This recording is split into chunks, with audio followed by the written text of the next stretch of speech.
7회에선 잊을 수 없는 감동의 엔딩이 나왔습니다. 바로 두 사람의 키스신인데요. 마침내 서로의 마음을 확인한 순간이기도 해서 더욱 절절했던 것 같습니다. 7회는 여기저기 온통 남녀 간의 사랑이 몽글몽글 솟아나는 분위기였는데요. 정말 애인 없는 사람들은 조금 힘들 수도 있는 그런 분위기들이 연출되었습니다. 이직을 희망했던 의뢰인이 다시 연인과 재회하던 장면을 지켜보던 규림 씨의 기분을 이해할 수 있을 것 같기도 한데요. 그럼 본격적으로 7회 리뷰해보겠습니다.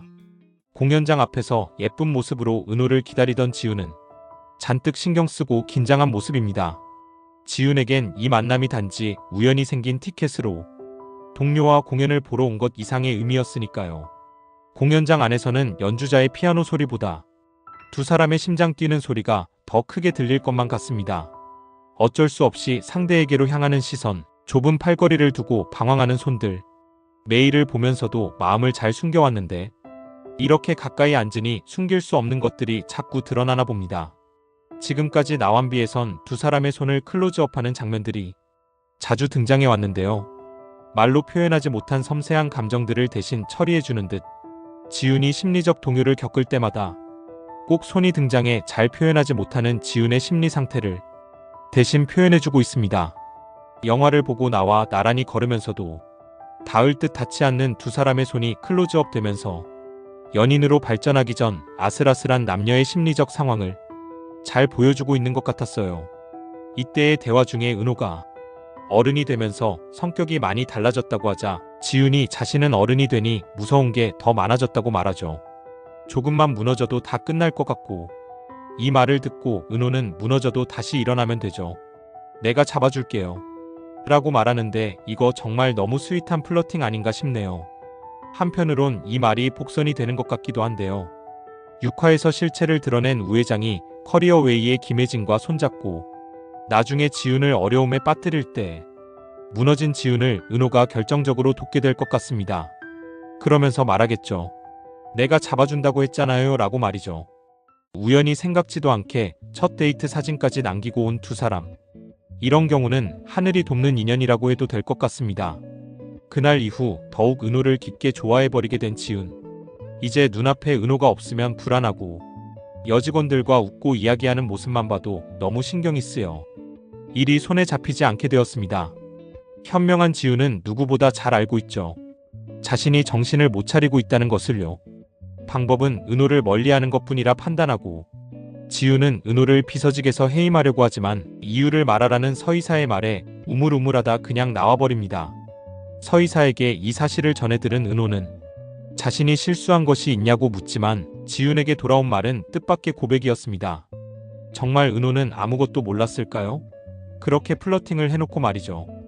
아마 은호는 별이를 책임져야 하는 상황이어서 자신의 마음을 살필 여유가 없었을 것입니다. 조금만 들여다봐도 알게 될 자신의 마음을 말이죠. 여기서는 지훈의 고백이 방아쇠가 된 것 같습니다. 아, 나도 연애할 수 있고 사랑할 수 있는 남자구나 라는 생각을 스스로 하게 되면서 자신의 마음을 살펴볼 기회가 된 셈이죠. 이른 듯하지만 지훈의 고백이 없었더라면 관계의 진전은 어려웠을 것 같았다는 생각이 듭니다. 유 실장은 그냥 하던 대로 해요. 내 마음은 내가 알아서 할게요. 하며 고백과 동시에 깔끔하게 수습해버린 깡지훈은 말과 달리 예전처럼 은호를 대하지 못합니다. 무안하기도 하고 은호에게 불편을 준 것 같아 미안한 마음도 있고 어쩌면 고백에도 아무 대답도 하지 않는 은호에게 조금은 서운한 마음도 드는 매우 복잡한 신경이지 않았나 싶습니다.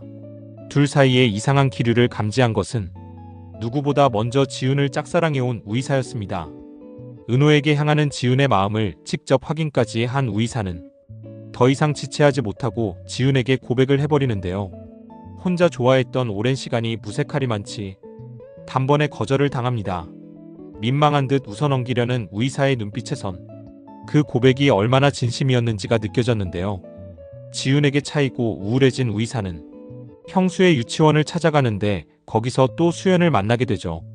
둘은 울적한 마음에 의기합심하여 술을 마시고 짝사랑 중인 동병상련의 아픔을 공유합니다.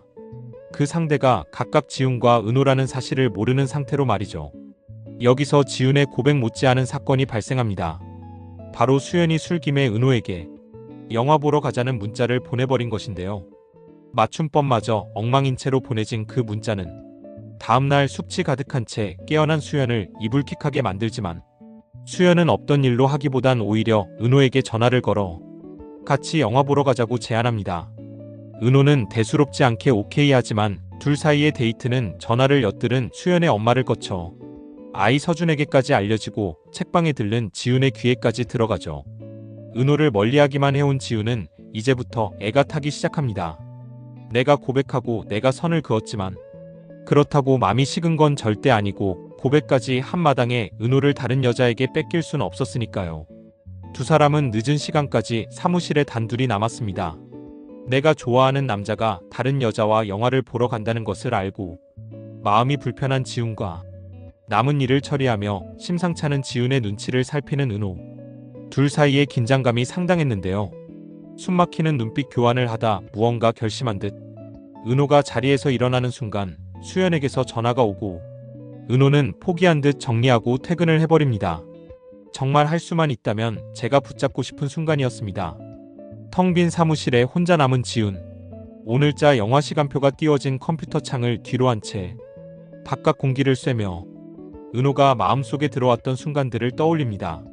이를 모른 채 수영과의 약속 장소에 가던 은호는 걱정만 하다가 놓치고 후회하지 말고 용기를 내. 상대방이 원하는 건 배려가 아니라 솔직한 네 마음이라는 선배 얘기를 떠올리곤 급히 차를 돌려 지훈에게로 향합니다. 이때 언뜻 비춰지는 영화 광고판. 수영과 보기로 한 영화 제목이 하필 봄날이 간다인 것도 의미심장합니다. 인생은 봄날처럼 지나가는 것이니 사랑할 수 있을 때 사랑하고 행복할 수 있을 때 마음껏 누리라고 말하는 것 같네요. 용기 내어 데이트 신청을 하고 잔뜩 기대한 채 약속 장소에 와 있을 수연에겐 안 된 일이지만 그녀에겐 곧 재벌 남친이 생길 것 같으니 크게 걱정하지 않기로 합니다.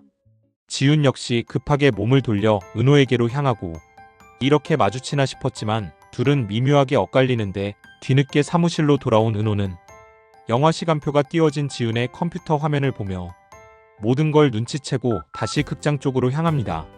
내일이면 회사에서 보게 될 사이지만 둘은 애타게 서로를 찾아 나섭니다. 사랑은 타이밍이니까요. 은호가 먼저 지훈을 발견했지만 아직 은호를 보지 못한 지훈은 급한 마음에 전화를 겁니다. 그 영화 보지 말아요. 라는 지훈의 말. 은호는 보고 있어요 라고 답하는데 뭔가 다른 느낌의 지훈은 고개를 들고 멀리 서 있는 은호를 발견하지요. 두 사람의 사랑을 몇 분간 지연시킨 신호가 바뀌고 이윽고 둘은 그 수많은 사람들 앞에서 서로를 꽉 끌어안습니다. 깡지훈답게 망설이지 않고 키스로 리드하는 그녀. 사랑하는 두 남녀가 서로를 애타게 찾으며 엇갈렸다 서로 만나는 부분들이 흔히 다뤄지는 클리셰이긴 하지만 너무 잘 어울리는 두 배우와 연출력이 만나니 클리셰가 클래식으로 바뀌는 순간입니다. 마음 확인과 동시에 격한 포옹 그리고 키스까지 3단계를 한 번에 소화해낸 깡유 커플의 본격적인 사내 연애가 기대되신다면 구독과 좋아요 부탁드립니다.